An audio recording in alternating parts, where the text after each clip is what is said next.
आज की इस वीडियो में मैं बताने वाला हूँ जो ITI कर रहे हैं इलेक्ट्रीशियंस हैं उनके लिए यह महत्वपूर्ण प्रश्न है। आज का नोट्स बना लीजिएगा। यह क्वेश्चन बार बार एग्ज़ाम में पूछा जाता है और इस बार 2024 का जो एग्ज़ाम होगा उसमें भी पूछा जाएगा यह क्वेश्चन। तो चलिए देखते हैं। तो आज का पहला क्वेश्चन है,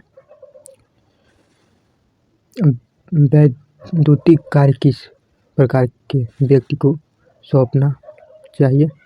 तो आप आंसर लिखिएगा, वैद्युतिक कार्य लाइसेंसधारी ठेकेदार व्यक्ति को सौंपना चाहिए। आपका दूसरा क्वेश्चन है, प्रयोगशाला में वैद्युतिक कार्य करते समय सर्वप्रथम क्या करना चाहिए? तो आंसर लिखिएगा, प्रयोगशाला में वैद्युतिक कार्य करते समय सर्वप्रथम मेन स्विच को बंद कर देना चाहिए। आपका तीसरा क्वेश्चन है, विद्युत कार्य के द्वारा कितने सुरक्षा चिन्हों का अनुपालन करना पड़ता है? तो आप आंसर लिखिएगा, विद्युत कार्य के लिए 4 सुरक्षा चिन्हों का अनुपालन करना पड़ता है। पहला है सूचनात्मक, दूसरा है निषेधात्मक, तीसरा सचेतक और चौथा है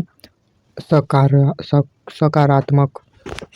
चौथा क्वेश्चन है आपका, किस चिन्ह से आगंतुक खतरों के द्वारा जानकारी प्रदान करते हैं? तो आंसर लिखिएगा आप, सचेतक चिन्ह के द्वारा आगंतुक खतरों की जानकारी प्रदान की जाती है। आपका पांचवा क्वेश्चन है, किसी कार्य को न करने का संकेत देने वाला चिन्ह कौन सा है? तो आंसर लिखिएगा आप, निषेधात्मक चिन्ह किसी कार्य को न करने को दर्शाता है। आपका छठवां क्वेश्चन है, मानव शरीर को कितने वोल्ट से अधिक वोल्ट आने पर झटका लगता है? तो आंसर लिखिए, मानव शरीर को 90 वोल्ट से अधिक वोल्ट आने पर झटका लगता है।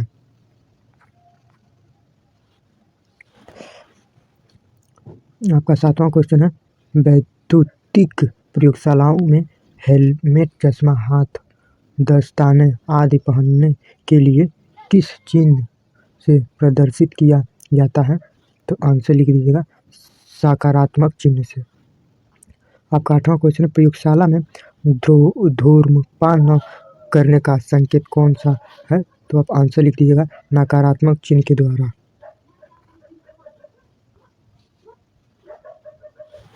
आपका नौवां क्वेश्चन है, विद्युत धारा की चाल कितनी होती है? तो आंसर लिखिएगा, 3×10⁸ मीटर प्रति सेकेंड। आपका 10वां क्वेश्चन है, विद्युत संपर्क में आए व्यक्ति को हॉस्पिटल ले जाने से पहले कौन सी क्रिया की जाती है?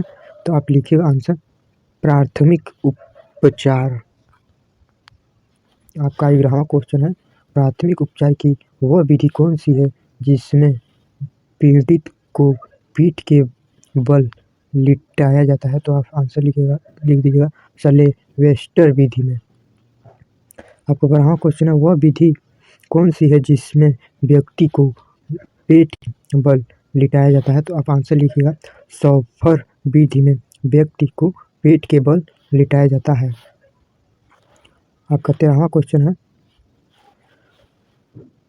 सूत, चेसम, कपड़ा, जूट आदि में लगी आग किस श्रेणी के आग होती है? तो आंसर लिखिएगा, ए श्रेणी की आग। आपका 14वां क्वेश्चन है, पेट्रोल, डीजल आदि में लगी आग किस श्रेणी की आग होती है? तो आप आंसर लिख दीजिएगा, बी श्रेणी की आग।